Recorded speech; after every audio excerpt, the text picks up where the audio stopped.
So these are our elected officials, huh? So railroad worker eviscerates President Joe Biden for pushing Middle East railroad project, saying that it was a slap in the face. And more farmers are expected to begin accepting EBT and SNAP benefits. We're going to go into that one later in this video. Shopify is scheduled to lay off 20% of their employees. More layoffs, you guys. The end of Joe Biden as we know it has arrived. And the electric vehicle dream has definitely turned into a nightmare. If you guys are new to the channel, please do your boy a favor, drop a like and subscribe to the channel. I really appreciate that. Let's go ahead and get started. So a railroad worker eviscerated President Biden by pushing Middle East railroad project slap in the face. So essentially, a railroad worker slammed President Biden's administration for helping to facilitate infrastructure projects overseas, accusing the president of leaving American railroad workers behind at home. And this might piss you guys off. I'm gonna be honest with you guys, especially if you voted for Biden based on some promises. Listen to this. So railroad mechanic Alec Lace, he ripped the White House for stabbing railroaders in the back over their push for paid sick leave, warning that he has made a lot of enemies within the industry after signing a bill to avoid a massive strike during Fox and Friends First.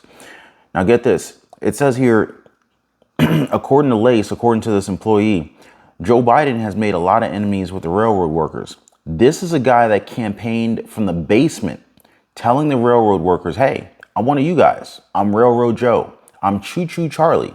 I am with you guys. I don't know if I even heard of this Choo Choo Charlie statement, but this is what it says. And then what happens? He stabs us in the back by turning down the package that would have given the railroad workers 7 days of sick pay. Now, Joe Biden takes 7 sick days a week.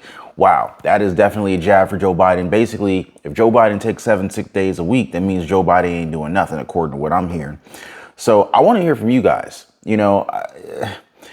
It's debatable. I'm not really trying to get into that, but some people say he's, done a lot for the country. Others are saying he's not doing so much. I'm gonna leave that judgment up to you guys.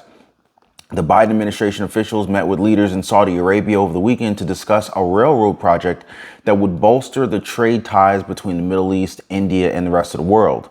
The White House released a statement on Sunday saying that this initiative will advance their shared vision of a more secure and prosperous Middle East region interconnected with India and the world.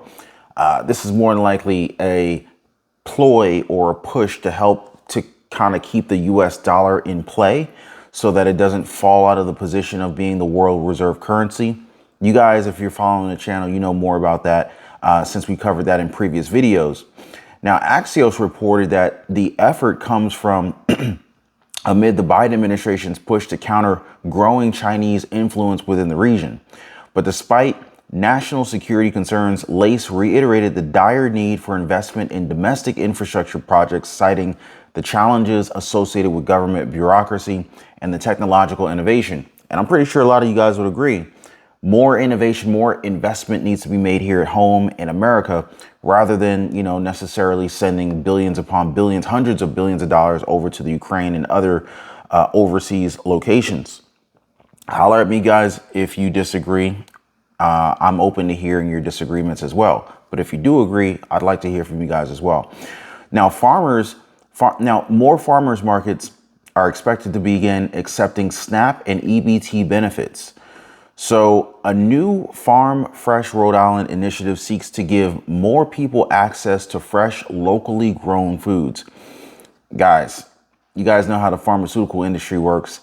The healthier we are, the less profitable they are. So, there's a reason why the healthier food is less accessible and significantly more expensive.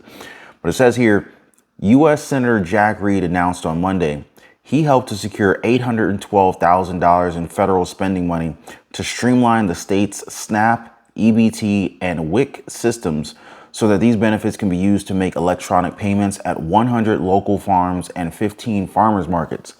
In addition to buying the technologies as needed, the funding will go toward making SNAP and EBT ordering and food pantry purchases available online. The initiative comes at a time when food costs continue to rise. Doesn't matter if you're in Publix, Kroger, Walmart, Target, Whole Foods. Food costs will continue to rise. A report last year from the Rhode Island Community Bank, it found nearly 1 in 3 households in the state struggle to put enough food on the table.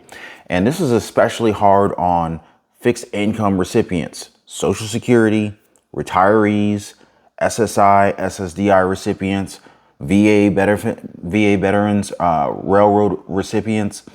And on Monday, Reed joined with Farm Fresh Rhode Island and other local organizations to celebrate the new initiative. He said that the goal is to make access to fresh produce simple and affordable for everyone. Well, I hope it doesn't stop there, to be honest with you. It should be fresh. There should be fresh and affordable food for everyone, really, not just certain segments of our demographic in our area. Now, Shopify is scheduled to lay off 20% of employees. This is big news. Shopify is scheduled to lay off 20% of the employees. The company announced the second round of layoffs as of May 4th. So expect more on that, unfortunately. And Shopify, like many other businesses, are expected the boom caused by the pandemic to continue, but unfortunately it didn't. And so this is why we saw so many different companies like Amazon and Peloton and Microsoft and many of these different online retailers, Zoom, many of these different online retailers or online businesses or service-oriented businesses that service online companies, they expanded really quickly, expecting that this new shift to go almost 100% online was going to be here to stay, and evidently it's not. So now it kind of poses the question, are malls going to be coming back? We've been seeing this trend going away from malls and more online purchases, online shopping. And there was this big concern about malls being shut down and closing. It makes you wonder, maybe there will be a revitalization with the malls, shopping centers, strip malls. So according to this article, the end of Joe Biden has arrived. He says, in what must have been an alarming trend for the White House and the Biden campaign management's team for his re-election bid, President Joe Biden is languishing in another new poll.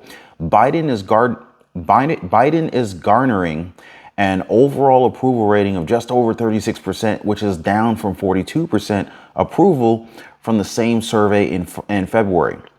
He has high disapproval ratings, low support for running again, and a dipping number that measures his mental acuity. Interesting. His mental acuity is coming into question more and more. ABC News Washington Post poll shows that in a matchup with former President Donald Trump, Biden was down 6 points, 44-38. When asked about a hypothetical matchup with Florida Governor Ron DeSantis, Biden was behind by 5 points, 42-37.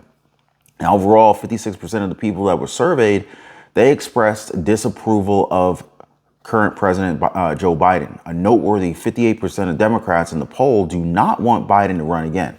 So I got to ask you guys, hit me up in the comments down below. Let me know if Biden runs again, which he's saying that he will. So when Biden runs again, do you intend to vote for him again? Or do you just hope that, anyone other than Biden wins, whether it's Trump, whether DeSantis decides to run? What are your thoughts? Now, there was this massive push. We covered it previously, many times actually, talking about California's ban of petroleum-powered vehicles, gas-powered vehicles, starting, I think it's 2035. California has banned the sale of new gas-powered vehicles in the state of California. Well, guess what? This rollout of electric cars isn't quite going to plan. All right.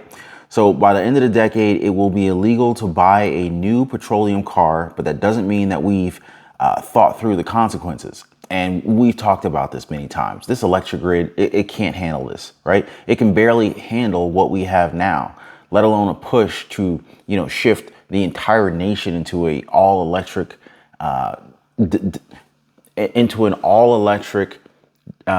dependent situation where all of your vehicles and transportation are powered by electricity. Get rid of your gas stoves, get rid of your gas water heater, get a gas stove, or get an electric stove, buy an electric water heater, fill up the landfills with all of this perfectly good working gas powered equipment and just go on over to electricity, it's not going to work. It's not going to work. And they're not investing in our infrastructure even to even attempt to accommodate this exponential demand for electricity going forward. So there were always obvious problems with the technology. Electricity has come from somewhere, right? And Britain isn't installing enough chargers to meet the government's targets. And that's before you take the rising price of electricity into account, which means that thousands of the handy roadside chargers where motorists could charge up for nothing have been pulled. There are nearly 40% fewer than a year ago. So it now turns out that some bridges may or may not be able to take the weight of the electric cars due to their large battery packs being even heavier than the petroleum equivalents. How many of you guys knew that electric cars were significantly heavier than the current petroleum or gas powered vehicles? So it makes you wonder how much of our current crumbling infrastructure in the United States could even handle a heavier load crossing the bridges every single day at an increasingly more frequent rate. I mean, think about it. How many bridges have we reported about collapsing in the United States in the last 2 years? It's a staggering number. So, now it says here a future issue is what happens when an electric car hits a pedestrian or a cyclist. Because they're so heavy, the impact can be worse than, what a normal car would do. Urban 4x4s used to get a bad rap because they could flatten pedestrians like a tank, but an electric car can do the same. So, there is a safety issue component as well.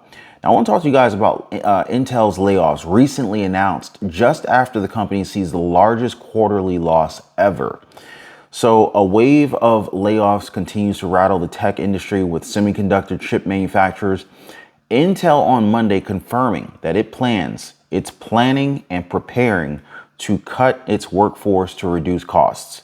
This is, you see the trend, guys, right? So the company declined to share how many workers would be affected, but it said that the layoffs would continue across the country. Intel is working to accelerate its strategy while navigating a challenging macroeconomic environment. We continue to invest in areas core to our business, according to United States-based manufacturing operations, to ensure we are well positioned for long-term growth, sustainability. And Intel last month reported that its largest quarterly loss in history had been reported amid a slump in personal computer sales. First quarter net loss was $2.8 billion and revenue was down 36% year over year. Despite the loss, the company paid out $1.5 billion in dividends. This company is based in Santa Clara, California, and, company cut employee and executive pay earlier this year. Yet another company in California. I wonder if they were banking over at Silicon Valley Bank. Hopefully they didn't. Actually, they got bailed out. So no one really lost any money there, technically, if you were a bank account holder. So anyway, let me know what you guys are thinking. Let me know what you guys thought about the topics that we covered today. I'd love to hear from you guys. Again, if you're new to the channel, please consider subscribing to the channel. And if you made it this far, definitely drop a like for the video. Check out my other videos. You should see a video here and here. And I will see you guys on the next one. Be safe.